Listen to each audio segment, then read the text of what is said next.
गुरु पूर्णिमा भारत की गुरु परंपरा, ऋषि वेद परंपरा, सनातन परंपरा का बहुत ही गौरवमय, पूर्णता प्रदान करने वाला पर्व है।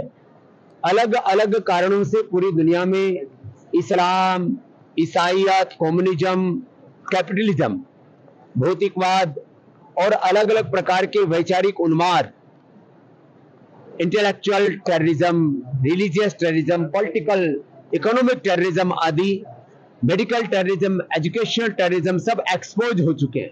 और ऐसे में सबकी दृष्टि भारत की ओर है कि भारत से पूरी दुनिया को शिक्षा के क्षेत्र में, चिकित्सा के क्षेत्र में, पारिवारिक जीवन में, सामाजिक, आर्थिक, राजनीतिक जीवन में एक दिशा मिलेगी।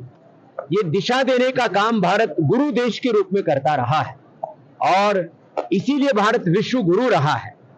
भारत अपनी इस भूमिका में पुनः आए, इसके लिए मैं 100 करोड़ से अधिक सनातन धर्मियों से आह्वान करना चाहूंगा कि गुरु पूर्णिमा पर हम गुरुओं के सच्चे प्रतिनिधि बने, योग तत्व को, वेद तत्व को, सनातन तत्व को अपने जीवन में, अपने आचरण में धारण करें। हमारे आचरण से किसी भी प्रकार से हमारी गुरु, ऋषि, वेद और सनातन परंपरा कलंकित नहीं होनी चाहिए। ऐसा श्रेष्ठ आचरण हमको करना चाहिए जिसका अनुसरण करने में देश ने, पूरी दुनिया गौरव अनुभव करे। और इसीलिए मैं बार बार कहता हूं, ये गुरु पूर्णिमा का पर्व सनातन धर्म को युग धर्म के रूप में प्रतिष्ठापित करने का पर्व है। हम सब संकल्पित हो, अपने गुरुओं के प्रति कृतज्ञता रखते हुए, गुरुओं के प्रतिनिधि बन करके, मैं भगवान का अंश हूं, मैं ऋषि ऋषिकाओं का वंशधर हूं और मैं सनातन धर्म का, भगवान राम कृष्ण का, अपने ऋषि ऋषिकाओं की पावन परंपरा का साक्षात विग्रहवान रूप होकर के जीवो। ये संकल्पित होने का दिन है ये गुरु पूर्णिमा। दुकानों पे, ढाबों पे, रेस्टोरेंट पर अपनी पहचान बतानी होगी। जब रामदेव को अपनी पहचान बताने में कोई दिक्कत नहीं है तो रहमान को क्यों दिक्कत होनी चाहिए? तो अपने नाम पर तो सबको गौरव होता है, तो नाम छिपाने की कोई जरूरत नहीं है। अपने कार्य को शुद्धता और प्रामाणिकता से करने की आवश्यकता है। यदि हमारे कार्य में शुद्धता और पवित्रता है तो हमारा नाम चाहे हिंदू है, मुसलमान है, हम किसी भी वर्ग से ताल्लुक रखते हैं, ब्राह्मण, क्षत्रिय, वैश्य, दलित, आदिवासी, वनवासी, हम सब भारतवासी हैं और सबको अपने भारतीय होने पर, अपने हिंदू होने पर, अपने मुसलमान होने पर, अपने सिख, जैन, बौद्ध होने पर, अपने दलित होने पर, अपने ओबीसी होने पर, अपने ब्राह्मण, क्षत्रिय आदि होने पर सबको समान रूप से गौरव होना चाहिए। इसमें कई तरह के जो नैरेटिव घड़े जा रहे हैं वो ठीक नहीं। मुझे कांग्रेस इसका विरोध कर रही है, कहीं ना कहीं इंडिया के जो गठबंधन के लोग हैं वो भी इसका विरोध कर रहे हैं। विरोध और समर्थन के पीछे लोगों के राजनीतिक मंसूबे हैं।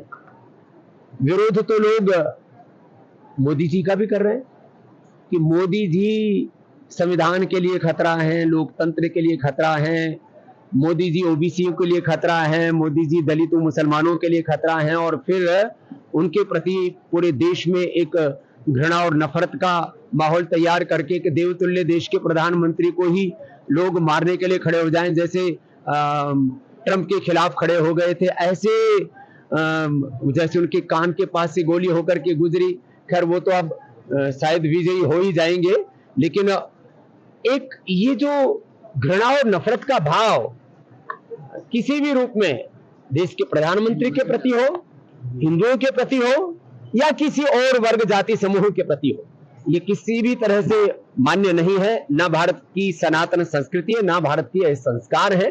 भारत की सनातन संस्कृति अहिंसा, प्रेम, एकत्व, सहअस्तित्व, सामंजस्य, वननेस, कोएग्जिस्टेंस, हार्मनी और यूनिटी पर आधारित है।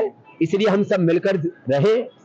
जाति पंथों के बंटवारे, झूठ कहावे तेरे द्वारे, तेरे लिए सब एक समान, कोई हिंदू न कोई मुसलमान, सारा जग तेरी संतान, सबको सन्मति दे भगवान। दिल्ली में केदारनाथ जी का मंदिर बन रहा है, उसको लेकर संतों का काफी विरोध है। क्या ऐसा होना चाहिए कि प्रतिष्ठित मंदिरों की कॉपी बननी चाहिए? देखिए, जो हमारे देवस्थान, जो हमारे बड़े तीर्थ है, उनका कोई विकल्प हो नहीं सकता।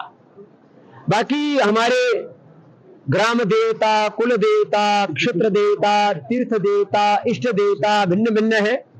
33 कोटि का अर्थ 33 प्रकार के भी है, 33 करोड़ भी उसका अर्थ करता है। हमारे इष्ट, हमारे देवी देवता अनेक हैं और परात्पर ब्रह्म एक है, ईश्वर एक है। इस सब अनेकता में एकता का सूत्र हमने देखा है। हाँ, ये सत्य है कि अब कोई हरिद्वार धाम को नया बना दे कि हमने नया हरिद्वार बना दिया है, हमने नई काशी बना दी है, हमने नया मथुरा वृंदावन बना दिया है, तो जो भगवान के द्वारा बनाए हुए धाम है उनको कोई इंसान नहीं बनाया। गुरुजी इन्हीं धामों को लेकर धामी सरकार ने एक निर्णय भी लिया है कैबिनेट ने कि इनके नामों का दुरुपयोग जो करेगा धामी सरकार ने जो चारों धामों का पेटेंट करने का जो निर्णय लिया है वह प्रशंसनीय है, ये अच्छी बात है। हमारे शास्त्रों की परंपरा है शिवो भूत्वा शिवम यजेत है।